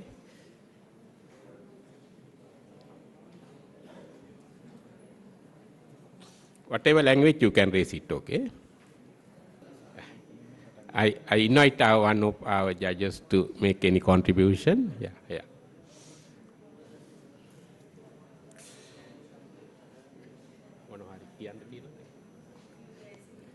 වැදගත් වෙන දෙයක්. Why? 1 o'clock, no? Okay. We have come to the... Yeah. Raise your question at the 11th moment. Okay. Raise your question. කතාවක් කරන්න කියලා යාළුවෝ ඉල්ලීමක් කරා. අතරම මේ වගේ වැඩක් කරන එක සර් අපිට අර මට මතකයි මැඩම්ට එකපාරක් මම ගෝ කතිකාවතක් අපි තියමු කියන ඒක අතරම අද අපිට ඔප්පු වුණා ඒක අපේ S2 ස්පන අපිට උගන්වපු ගුරුවරු ඉස්සරහට ඇවිල්ලා අතරම මේ කතා කරන දේවල් අපිට ගන්න ගොඩක් දේවල් තිබුණා මේ හැම ගුරුවරයෙක් එක්කම අපි වාද විවාද කරන ක්ලාස් එකේදී අපි කරපු දේවල් එක්ක එතකොට සර් මම හිතන්නේ කුමාර ඒකරත්න සර් අපි අපේ පැත්තට කතා කරා. ඇත්තම ගොත් හොඳටම ජොබ් එක අවබෝධ කරගත්ත සර් කෙනෙක්. අපි ඇත්තටම මේ කාලේ පල්ලෙහාටම පෑගිලා පල්ලෙහාටම අඩියේ ඉන්නේ දැන් පොලිසිය. ඒක මුලින්ම කියන්න ඕන අපිට පුළුවන් ඒ ඉස්සරහදී තැනකට ගේන්න පොලිසිය දැන් මේ අන්න තත්ත්වෙත් එක බලුවන් පස්සේ සමාජ මාධ්‍ය හැම මාධ්‍යකම පොලිසියට තමයි ගහන්නේ හැම දෙයකටම.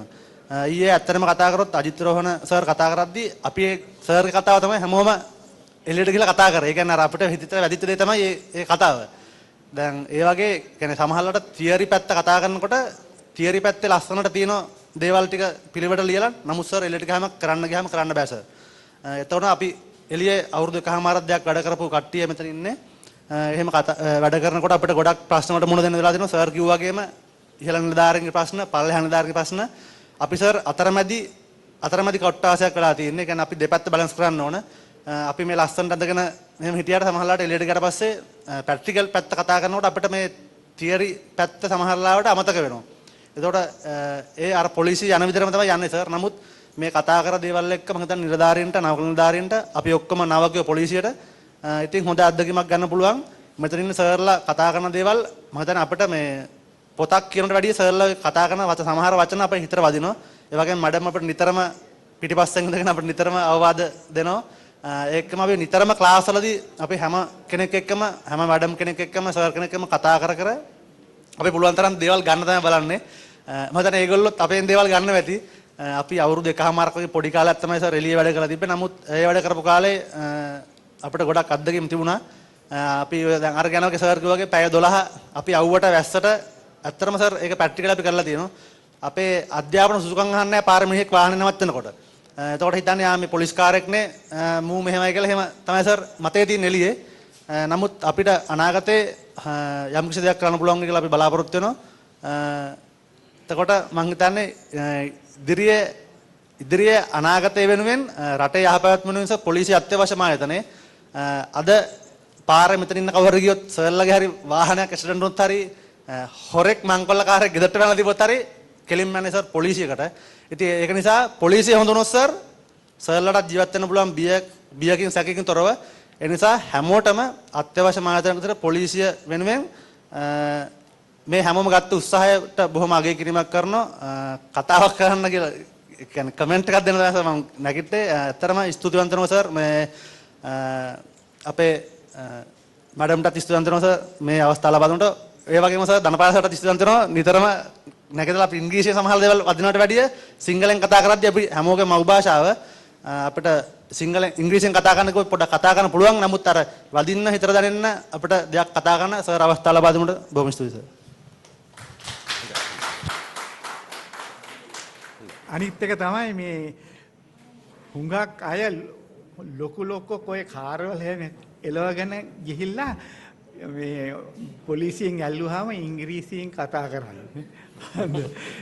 ඒක ඒගොල්ලන්ගේ මේ ප්‍රයෝජනය තමයි අරගන්නේ. අනිත් එක ඉංග්‍රීසියෙන් මේ ප්‍රශ්නයක් ඇහුවට සිංහලෙන් උත්තර දෙන්න ලැජ්ජ වෙන්න ඕනේ නැහැ. ලැජ්ජ වෙන්න ඕනේ නැහැ. ඒක අපි සිංහල නම් කැඩිච්ච ඉංග්‍රීසියෙන් හරි උත්තර දෙන්න ඕනේ.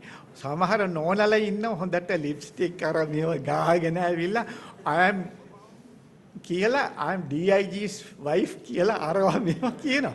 කිසි දෙයකට බය වෙන්න ඕනේ නැහැ. ඔයගොල්ලන්ට තියෙන අර නඩුකාරයෙක්ට වගේ පොතේ ලියන්න විතරයි. ඒක කරලා ටිකට් එක දෙන්න එච්චරයි. Sentencing. ඔව්.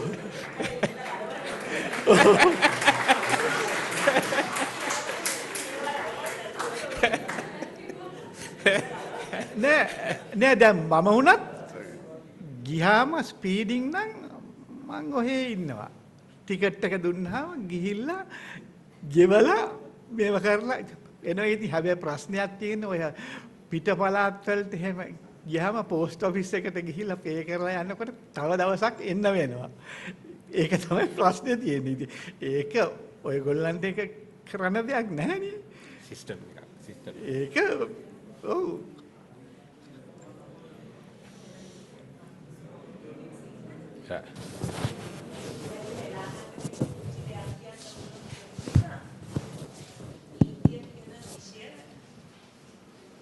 රසවත්.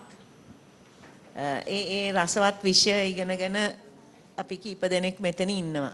ඒ විදිහටම මම හිතන්නේ ක්‍රිමිනොලොජි කියන විෂයත් රසවත්. හැබැයි ඒකේ තියරි තියෙන නිසා පොඩ්ඩක් ඒ රසයට පොඩ්ඩක් අර නියන්න ඉස්සරහට චුට්ටක් විතර ලාවට වැටෙනවා. හැබැයි මේ ක්‍රිමිනල් ජස්ටිස් කියන එක ගත්තාම ඔයගොල්ලොන් තේරුම් ගන්න ඉස්සරහට ටික යනකොට නීතියටත් වඩා රසවත්. මම හැමතිස්සෙම කියන්න උත්සාහ කරන්නේ ඒක. මං උගන්වන විෂය නීති පීඨය තුල අපරාධ නීතිය, ක්‍රිමිනල් ප්‍රොසීඩියර්, එවිඩන්ස් ඒ වගේ ඒවා ගත්තාම හරි ලයිව්. තමයි ඒක හැම වෙලාවෙම ඉන්ටරැක්ට් වෙනවා, ආගියුමන්ට්ස් යනවා, very heated arguments අපේ මේ පන්තිවල වාගෙම. ඉතින් ඒක මේ ඔක්කොගෙම එකතුව පොලිසිය, ඔය මේ අධිකරණය, ප්‍රිසන් එක ඔය ඔක්කොම එකට එකතු කරගෙන තමයි මේ ක්‍රිමිනල් ජස්ටිස් කියන ප්‍රෝග්‍රෑම් එක යන්නේ. ඒක හරිම රසවත් විෂයක්. ඒ නිසා මේ අපි නිකන් කියනවා භාෂාව දන්න අයට නොලෙජ් එක නැහැ, නොලෙජ් එක තියෙන අයට භාෂාව බෑ කියලා. ඉතින් භාෂාව තියෙන්නේ යම් කිසි දෙයක් කමියුනිකේට් කරන්න. ඒ වුණාට අර ඉංග්‍රීසි භාෂාව වැදගත් medium of instructions කියලා වගේ දේවල් තියෙන නිසා ඉංග්‍රීසි වලින් මේක අපි conduct කරන්න ඕනේ ඒක වැදගත් වෙනවා. මොකොත්ම භාෂාවක් කරගන්න බැරි නම් body language science වලින් හරි වැඩේ කරන්න. ඒකයි ඕනේ. Thank you. Okay, now we have come to the end of this session.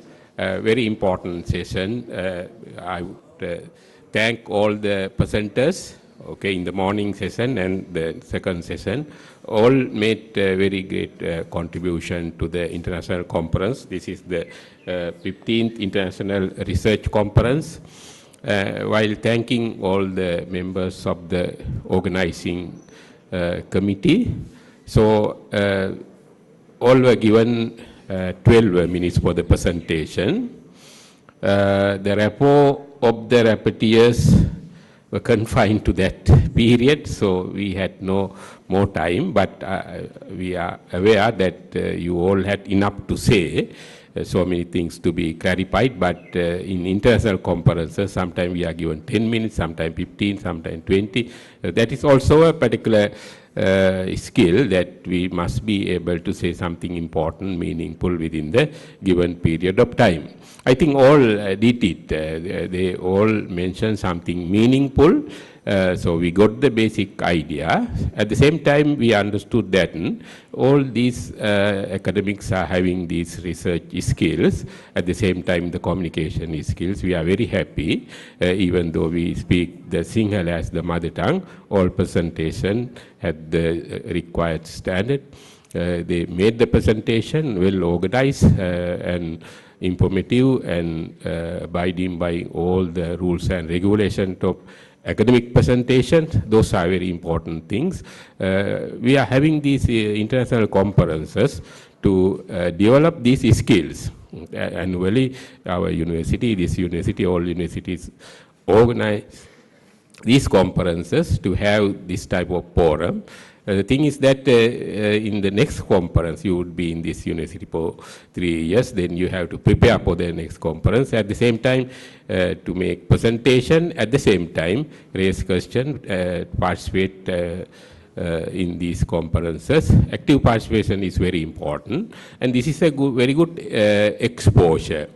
So my experience in participating local and international conferences is that actually we say something, but we are not aware whether this is correct or not. To our mind, to our understanding, it is correct. But we have to put forward our ideas, views, and get the critical views developed by others. Then only our mind is purified. We have to test our knowledge in these international conferences. So wherever I go, I present something and people from different countries raise different questions, have critical arguments, thereby I develop on that. So that is a particular maturity, particular development. Should not think that we are correct, our views are the correct views, we are having the real argument. All the knowledge are developing knowledge. Knowledge is built on knowledge. So the basic knowledge is there, but knowledge must be purified. There is no standard knowledge, ultimate knowledge we don't have. Knowledge is something developing. Science is something developing. No eternal theory. Theories are just assumptions. On these facts, we assume this, and when the facts are undergoing changes, the theory change. Even with sentencing or probation or whatever things, all these criminological theories are changing. So we have to understand this reality of knowledge building. But we need a relatively important knowledge. That the relativity need to be understood. There was a academic scholar in second century. His name is Aryadeva. The Mahayana scholar is Nagarjuna. Nagarjuna's one disciple is Aryadeva. He went from Sri Lanka. He was born into a family, the royal family. He was not interested in the throne, he went to India and became a disciple of Nagarjuna and developed the Mahayana philosophy. He wrote a particular Sanskrit book called 400 Stanzas. His teacher wrote number of books. Nagarjuna wrote number of books. One book is known as Raja Parikata Ratnavali. Raja Parikata Ratnavali. We don't have the Sanskrit book. We don't have any Oriental book. We get the Raja Parikata Ratnavali from Tibet and Chinese translation. I also read the English version of the Chinese translation. The Chinese people have it because the Mahayana went from India to China and China to Tibet or Tibet to China. That is how they develop. Why I am referring to this Rajaparikata Ratnavali? It is in this book. This book was written by Nagarjuna, the Aryadeva's teacher, to advise the king of South India. In that book, there are we are now referring to the Nelson Mandela or whatever universal standards of minimum treatment, standard of the minimum standards of treating the prisoners. In this particular Rajaparikata Ratnavali, there it is mentioned, this is the way you should treat the prisoners. Yeah, okay. Prisoners should not be kept for days and years without considering their families and other things. So many lessons are there. But we are proud of these international treaties and all the modern standards of treating the prisoners. But we are having our traditions, criminological or whatever traditions, there it is mentioned. So very important Oriental literature is there. We can read and get the knowledge that is very important for the academics. So you all are going to be academics and practitioners for both. So we have this particular traditional knowledge, modern knowledge. International conferences are there to develop the knowledge, trace the knowledge, organize the knowledge, disseminate the knowledge, thereby enhance the quality of our understanding as well as our practice. So in the case of criminal justice, what is important is the practice. We have to administer the criminal justice.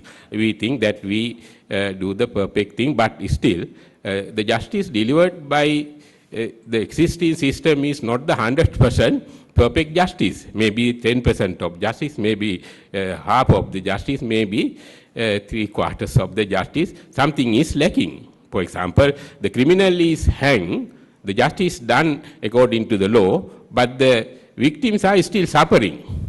The father was the person murdered, then the children are suffering, wife is widowed, but they are getting nothing as justice.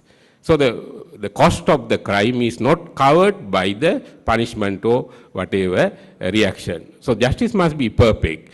Whatever adverse impacts of the crime must be fully covered if the justice is fully delivered. So the issues are there. Even after administering justice, there are people still suffering as a result of the crime. So these are the issues that we have to address. These are the things that we take into account in this classroom and try to get these things corrected, developed. So within 2-3 hours we cannot do it. Where the law is required, law must be amended. Where the other things, systems need to be developed, there must be developed. So international forums are important to raise these questions and to have good discussions, debates and all sort of development at the same time, share the ideas and disseminate the knowledge. I think this series of conference be able to develop these things. With this achievement, I would like to conclude the session number 2, thanking all of you. Especially we have to extend our sincere thanks to our Honorable Judge, Honorable Kumara Ekaratne, the former appeal court judge. At the same time, Honorable Mr. Lakmal Wickramasuriya, the High Court judge. So their contribution is highly appreciated. Their participation itself is a great achievement. We are having all the stakeholders in this forum. That is that the police is there, judiciary is represented, academia, all are represented. These are very successful conferences. That means the organizers have thought of all. They have had a very successful, well-organized conference, appreciating all the efforts and appreciating your contribution and extending our thanks to our external resource person. I would like to conclude this session. Thank you very much. Distinguished invitees, participants, ladies and gentlemen. Now we move to the agenda item of today's event, which is mostly memorable for all of us. Presentation of plaques and certificates to mark the invaluable contribution of the chairs, judges, and the technical session speakers. Now I respectfully invite Deshabandhu Professor Niriella, Dean of the Faculty of Criminal Justice, to award the plaques and certificate of appreciation.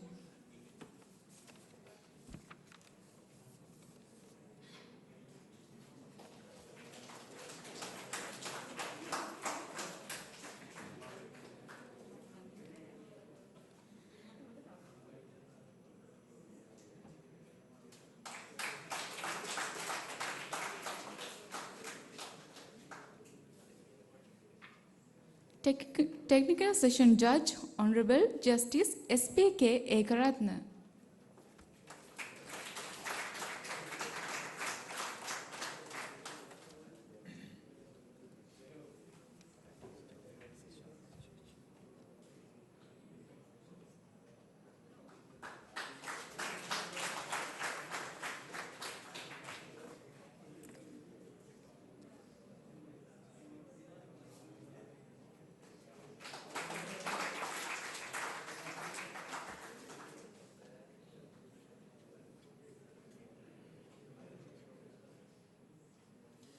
Technical Session Judge, Honorable High Court Judge, Mr. Lakmal Vikramasuriya.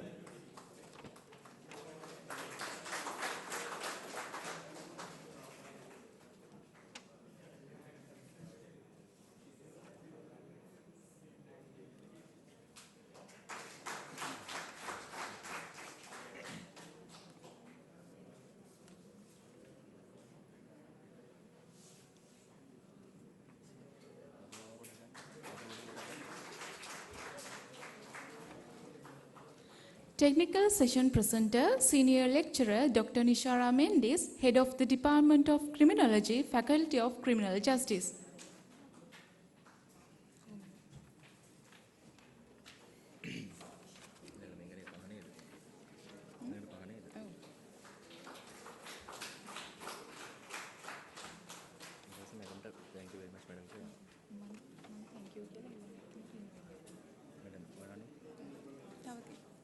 Technical Session Presenter, Senior Lecturer T.C. Katriya Rachi.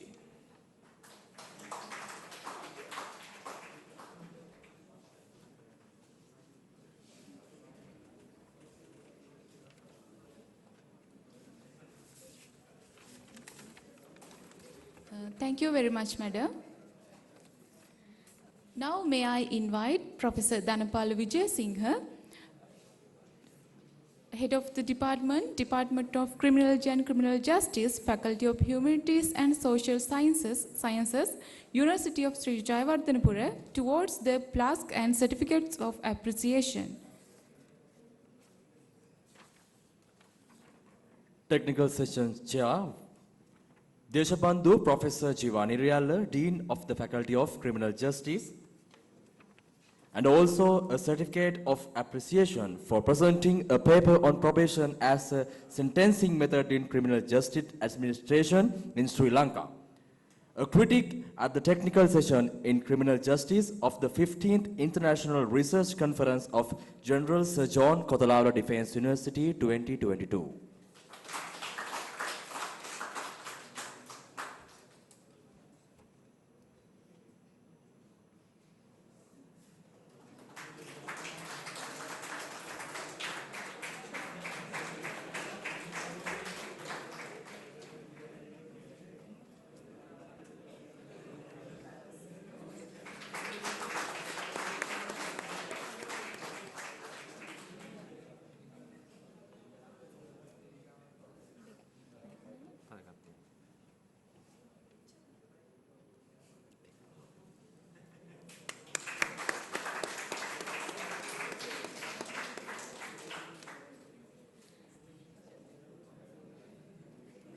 Technical session presenter, lecturer A.H. Vijayat.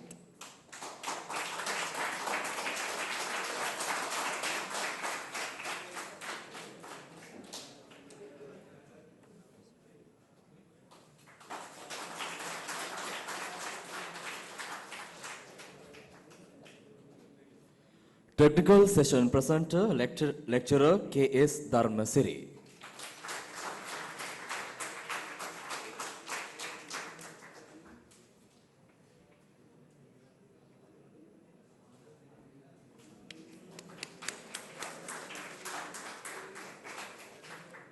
Technical session presenter, lecturer KBN De Silva.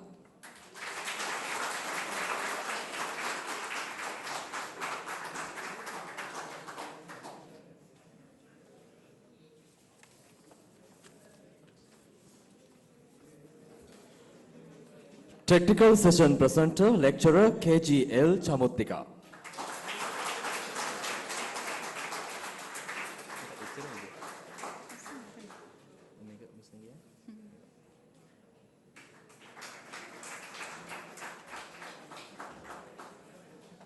Technical session presenter, Mrs. DMPV Dissanayake.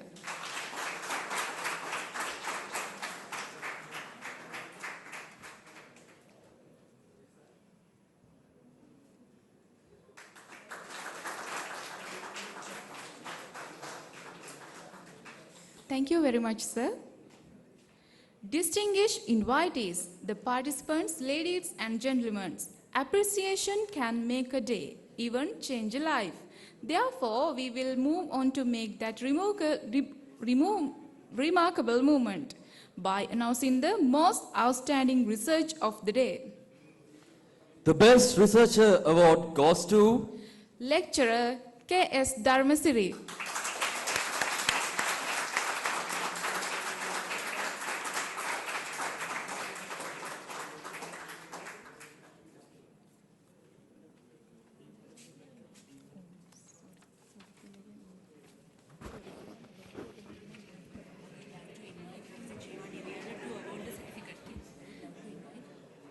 Sorry.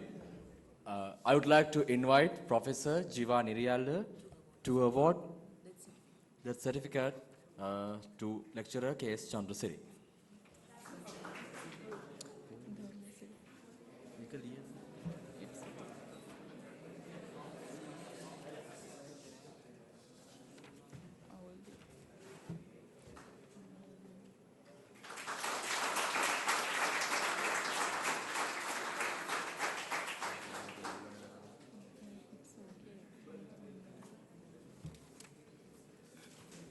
Thank you very much. Now we are going to wind up session. The session concludes a remarkable, memorable and knowledgeable event KDU IRC 2022. We promise you all that in the next year we will enter in the fields with some more innovative ideas to nourish your mind and expand your knowledge in criminal justice arena. On the behalf of criminal justice, we promise you that this may be at the end of today's session, but doubtfully this is a new beginning. And thank you very much, all of you.